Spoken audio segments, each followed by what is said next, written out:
Welcome to What the Gluten Free, the segment of the Totally Honest Cooking Show where we take boxed or pre-packaged gluten-free food and see if it's even worth doing this whole cooking thing to begin with. This segment will appear occasionally.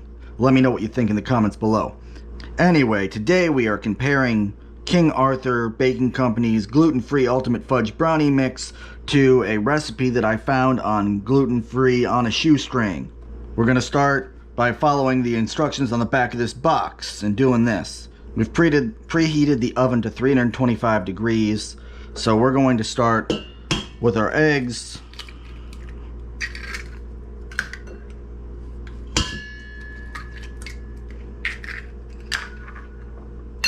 Then we're dropping in 2 tablespoons of water.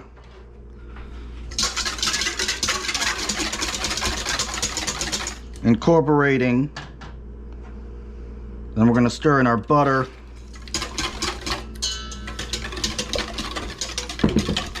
I'm actually kind of impressed because I thought that was going to cook immediately and it didn't.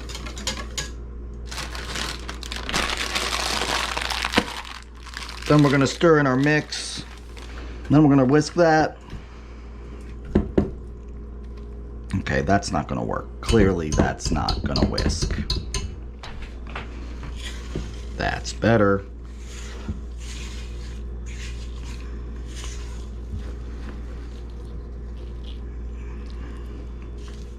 Once it looks like a batter, we're gonna throw in a couple chocolate chips.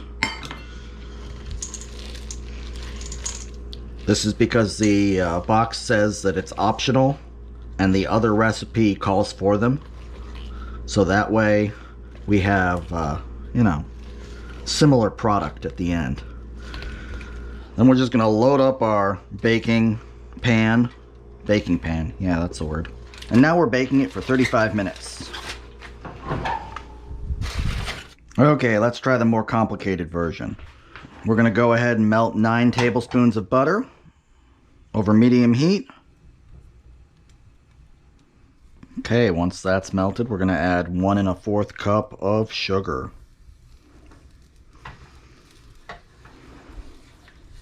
And we're stirring until it's melted and simmering.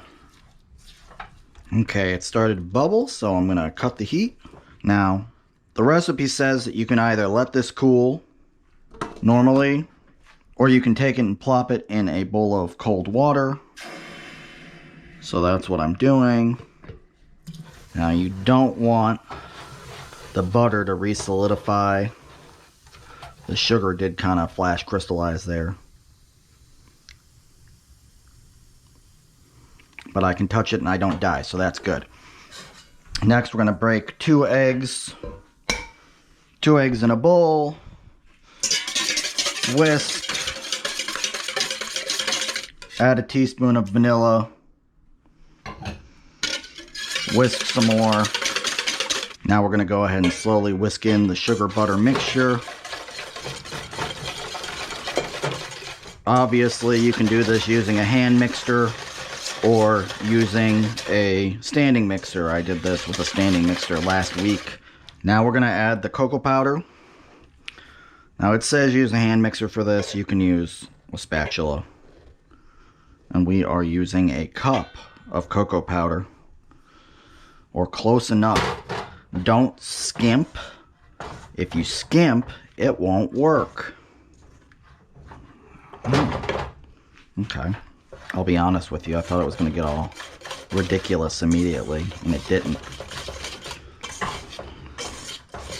So it does help to do a couple passes with the whisk before you start going nuts with your spatula. Okay, so now we're adding 1/3 cup of gluten-free flour, 1/8 teaspoon of baking soda, and 1/4 teaspoon of salt, and 2 tablespoons of cornstarch.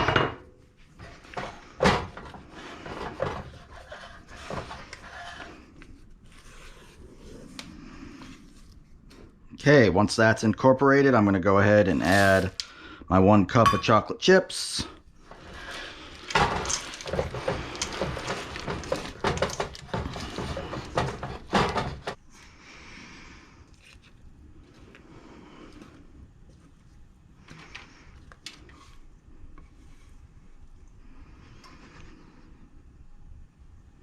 Once the other batch is out, I'm going to stick this batch in for about 30 minutes and then brownies.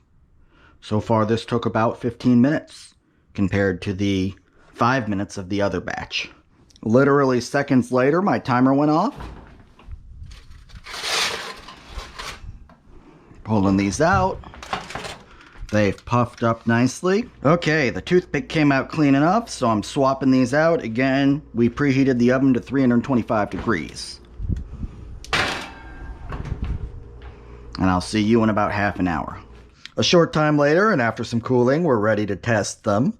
I can already tell you, the box version is a lot more falling apart. It was hard to get those out of the container, whereas the homemade version does appear to have a dense yet pliable exterior.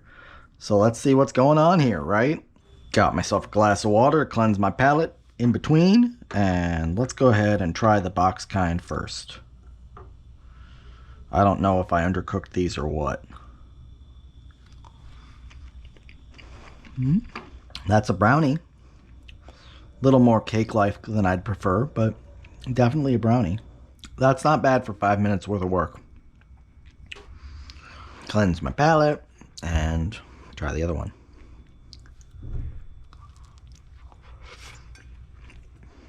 Okay, so here's my verdict.